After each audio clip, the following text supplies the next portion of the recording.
Happy Tuesday, everyone. Today is August the 23rd, and this is your 2-minute thought with your boy, John Redmon. Y'all, today's topic is, who you?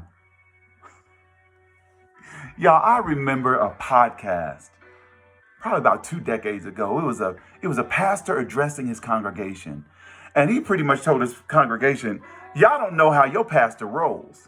I know everybody. They're like, what? And he said, I know Michael Jackson. I know Bill Clinton. I know Madonna. I know Prince. I know Whitney Houston. I know them all. They're like, oh my goodness, our pastor knows celebrities. He said, but there's one problem. They don't know me. Y'all, I remember I went to Central Seventh-day Adventist Church one Sabbath, probably a couple years ago. And this one Sabbath really stood out to me because it blew my mind. I walked into church and 12 different people at different times just came up and started talking to me and pouring out in their stories and their heart to me and their prayer requests and their praises and their families and Minister Renton and this and Brother John this and this, that, and the other. And I'm sitting there looking and I'm listening and I'm like, oh my goodness, I have no idea who this person is. I have never seen them before in my life. Embarrassing. I just sat there and smiled. It reminded me of a sermon preached by Pastor Mike Maldonado. And it came out of Matthew chapter 25. It was the parable of the 10 virgins. 25:1 starts by saying, at that time, the kingdom of heaven will be likened to 10 virgins who took their lamps and went out to meet the bridegroom. 5 of them were foolish, 5 of them were wise.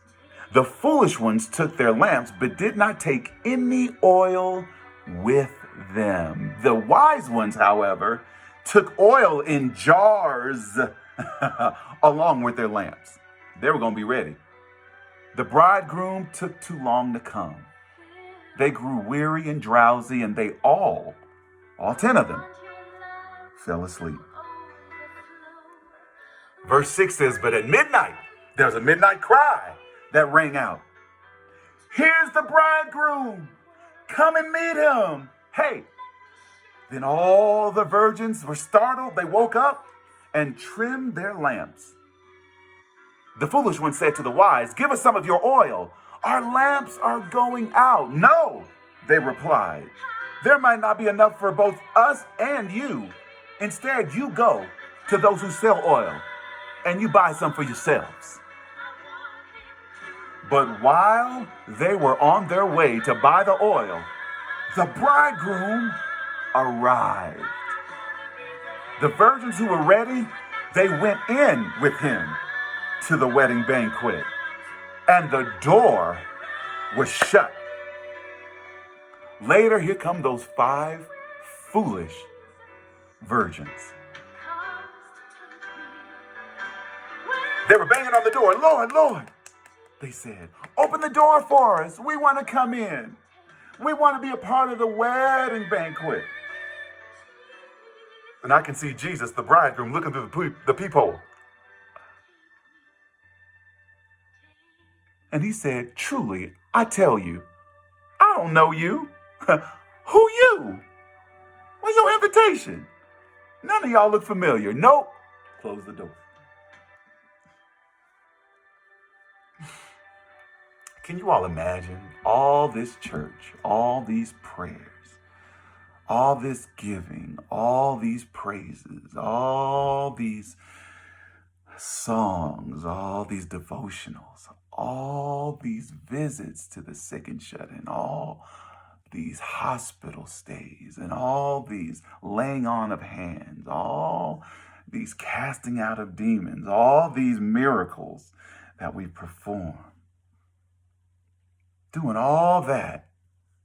And can you imagine Jesus saying, who you? What? Matthew 7:21 through 23 says, "Not everyone who says to me, 'Lord, Lord,' will enter the kingdom of heaven, but only the one who does the will of my Father who is in heaven. Many will say to me on that day, 'Lord, Lord, did we not prophesy in your name? And in your name, didn't we drive out demons? And in your name, didn't we perform miracles?' 23 says, then I will tell him plainly, 'I never knew you. Get away from me, you evil doer.'"